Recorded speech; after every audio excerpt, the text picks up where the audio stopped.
Hello, all you Splinterheads. Thanks for stopping by. I appreciate it.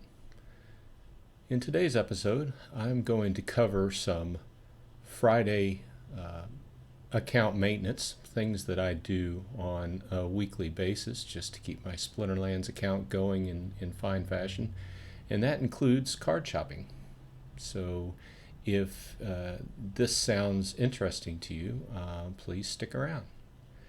I'd like to start off by saying that some of the things I'll be covering today could be misconstrued, but none of this should be considered investment advice. I'm far from an investment advisor. I like to play the game. I do foresee, as in other tradable card games, the cards going up in value.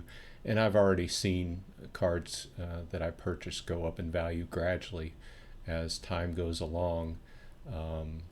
I have been playing for about a year and a half now, since the end of Untamed, and a lot of the cards I initially bought have went up. But I just like to be clear that this is not investment advice. Okay, with that out of the way, I'd like to go start off with a few of the weekly tasks that I perform.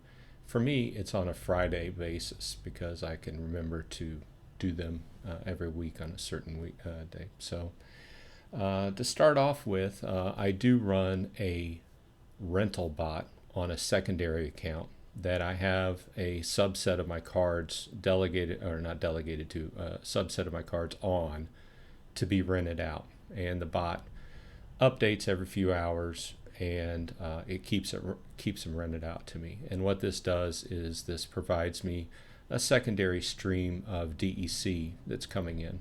Is it a lot? No, because I don't have a high-end amount of cards. I'm a very middle-of-the-road kind of guy compared to a lot of the other YouTubers who have these huge decks. So I'm a gold player primarily, and as it looks, this first week of the season, it's been really hard to even stay in gold. The competition is tough. But with that said, I use Splinterlands, and I've had good luck with it. My brother and I have been using it for a while, and it does require a weekly fee to be paid. So the first thing I'm going to do is check in on what I owe. So I'm going to pop up. Splinterlands is a bot that's run through Discord rather. So I'm going to check in and see what I owe. So just it works on a command line type basis. So I'm going to check on the status.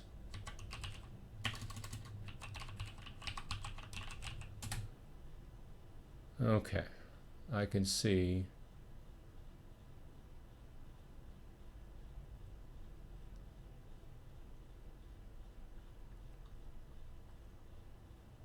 $144.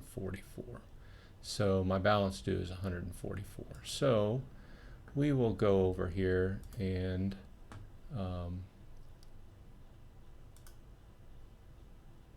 pay to player, and it's in this case it's Splinterlands, and I owe him 144 for this week, so I pay him 144 and transfer out. It's that simple. If you're interested in hearing about my experiences with Splinterlands, or if you have any questions, I'm not an expert, but I could probably find the answer for it, and I've been through enough setting up a Splinterlands account that I can probably do a whole video on it. Just comment or ask a question, and I will follow up as needed. So okay, so that's one upkeep action I do on a weekly basis. The next thing I do is I like to donate a little bit to my guild. My guild has been a very it's not a top level guild, but it's been a very good guild over the last year and a half for me. And so they do not require me to donate any, but I do on a weekly basis just to show that I'm into the game and I'm participating. So we'll click on the guild icon at the top and go into buildings, because basically you choose a building to donate to. Generally speaking, we've been donating to the hall, and at this time we've been up up to a level 6. But at this point, I think everybody is trying to level up the store. So I'm going to go ahead and donate 100 to the store. Is that a lot? No, it's not a lot, but I don't have a whole lot of extra DEC laying around, so I just like to donate something on a weekly basis. So that's the second item I usually do on a Friday. Okay, the next thing I like to do is I like to, now let me step back a minute. Through my time playing Splinterlands, I found that it is very easy to overspend. And I think that that applies to basically anything in life that you really get into in your so I went through a series of months last fall where I heavily put money into Splinterlands. And I got to the point where I stepped back and I said, looked back at, by the end of the week, I looked back at how many different little things I had bought here and there, and they all added up to this large amount. And I had to stop myself basically because I'm not a rich guy. So while I do think that the investment or the cards I buy in Splinterlands will generally appreciate a little bit over time, I don't have a ton of money to throw into it. But what I'm trying to do is build my deck so that it becomes stronger and more viable to move up in ranks. And it's generally worked because I worked my way up out of bronze. It took me a while. I mean, I was in silver for like a year before it even was able to fight into a gold match. So it's generally working. So with that point, I guess my major point is I had to start a budget.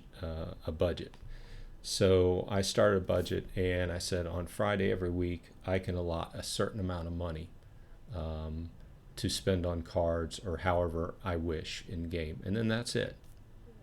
And that's just the way I roll. So this may work for you, may not, but it helps me to keep a steady control on what I spend into the game. So with that said, I put $25 a week in credits. So I usually just do it through PayPal. It's a very easy purchase.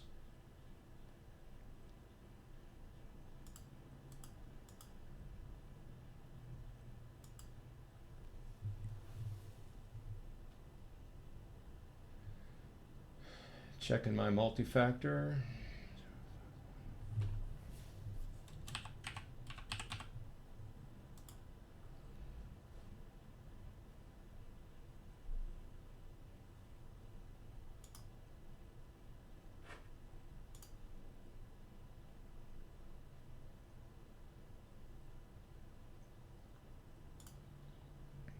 Okay, so here in a minute, those credits will pop up. And we'll go for there. Okay, so the credits are good. So another website I would like to mention, it's very popular, but you may not know about it if you're new, so I'll mention it, is Peak Monsters. I'm going to go over to Peak Monsters here. This is an account where you log in with your account, and basically you can do a lot of things in Peak Monsters with your cards that you can, it's a little bit more difficult in the game. So this is, long story short, this is like where I like to do my card shopping. So this basically shows my collection under the My Cards tab, but we're going to go over to buy. And one of my concentrations lately for the last several months has been leveling up my summoners. I'm in a situation where I just moved out of silver into gold, and I do have max level summoners for silver, level 4, but I've been working on getting them up to 5 so I can compete better in gold, basically. So I have been able to, let's go to cards, summoners. I have been able to, so far, level up a Quicks to 3, which is equivalent to a level 6 in a standard rare summoner. I have been able to level up my Obsidian to 5 and my Kelia to 5. I'm still working on Thaddeus and Tarsa. So with that said, we're going to go take a look at Summoners, Chaos Legion regular, and take a look at Thaddeus first. Now the first thing I will draw your attention to here is whenever you open up a card, one thing I like to look at is click on month up here, and it will bring up a statistical graph here that shows you what's been going on with this card, really. So what I can see, the price and the volume have went up. So just since last week, the price has really went up. So this tells me I should have probably bought this last week, but hindsight is always 20/20, right? With that said, if you scroll down, you can see what people have their cards listed at. And usually, if you buy a higher level card, which has more BCX combined strength, it costs less per BCX, per individual piece. But you have to, it ends up costing more overall. So the question is, do I really need a level 8 to save a few cents? See, a single is $212 US dollars, and a level 8 brings down to 203. So it's a few cents per BCX, but it all adds up. But that card would be $234. I don't need that. What I do need, checking here, is I have a level 4, and I want it to level up to level 5, which, if we check under stats, says that I need 40 total cards. And I have a total of 25 BCX, 26 BCX. Okay. So what that tells me is to hit level 5, I need 15 total more singles.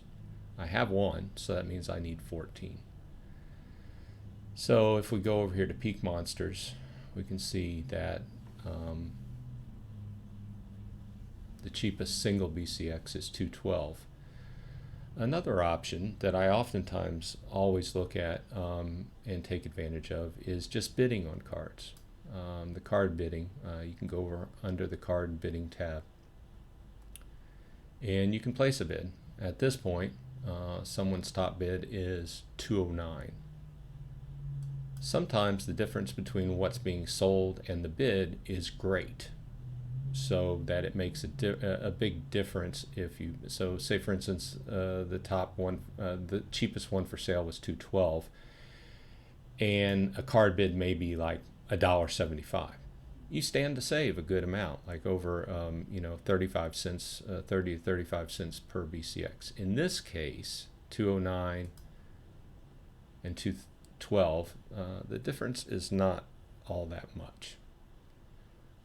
The other thing that I always look at is how rapidly does the price appreciate. In this instance, it does not appreciate too much, as far as now here you'll see it'll go from $2.15 per BCX to $2.23. That's a pretty decent jump, and $2.28. So that tells me that if I'm buying singles, I really don't want to go past this limit. Otherwise, I'm going to start paying a lot more. Or I could just go in and put card bids in. Now, generally speaking, I put a card bid in, and it will usually sit there for a while. Within 24 hours, I usually get, the prices fluctuate so much that you'll get a few, but oftentimes you won't get the whole amount. Say, for instance, now I need 14 of these Thaddeus's. I probably, if I put a bid in, I probably wouldn't get them all. So, but the other summoner I'm interested in is Tarsa. So I'm going to go over and check her out and see if she's in a better situation for me to buy today. So I can see that she's also up as far as popularity. The price has gone up over the last week. and the volume. So there's more being sold. Bought and sold. Well, the volume is bought and sold. So we'll look at the price, $1.74, and check out the bid. Once again, $1.70. So I don't really stand to save a lot by placing a bid. Let me check. I think I'm in the same situation with her. Correct. I need 14 more copies. So let's do this.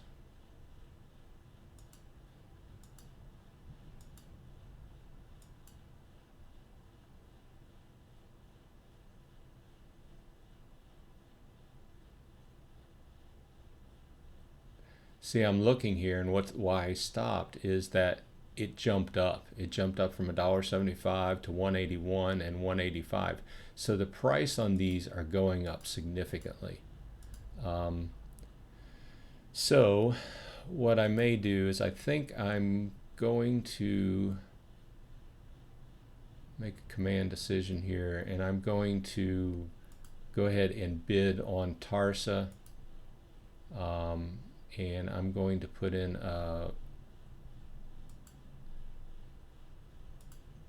see, the top bid is $1.70, so I'm going to bid $1.71. Let me do my math first, just to make sure.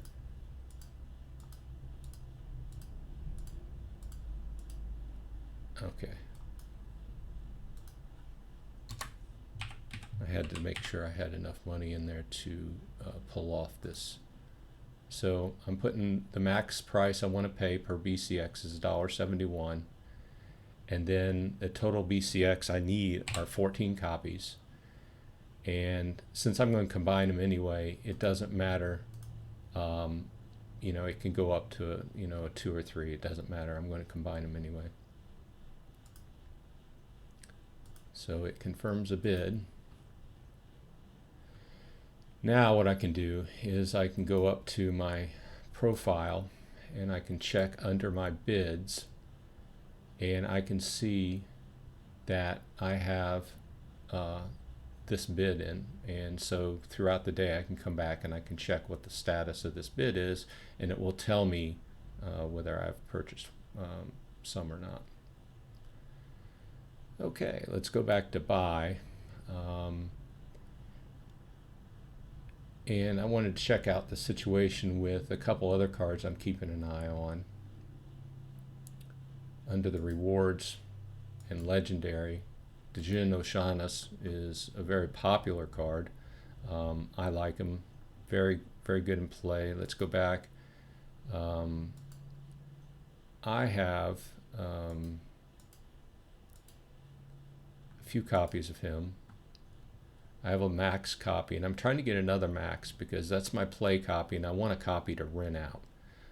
So I'm going to check on the stats, and I can see that I need 11 cards to max this card out. And I have 3, 6, 7, 8. So I need 3 more BCX. So I'm going to check on what 3 BCX is currently going to run me. So I can see that this is 220. I'm going to check on card bids, and I'm going to see the bid is at 215 or 215.4. So I'm going to put in a bid for 216, just jumping it up a little bit.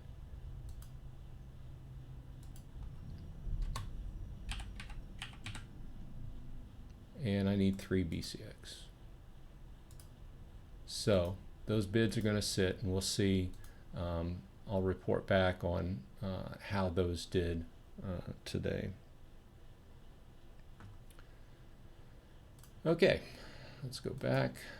As I said, competition is pretty tight this first week of the season. Okay. With that said, there's no need to drag this out any further. Thanks for joining me. Please like and subscribe if you like my content. I'm coming along a little bit at a time, making improvements here and there, and learning basically how to be a YouTuber. Have a good day, and I will see you on the flip side.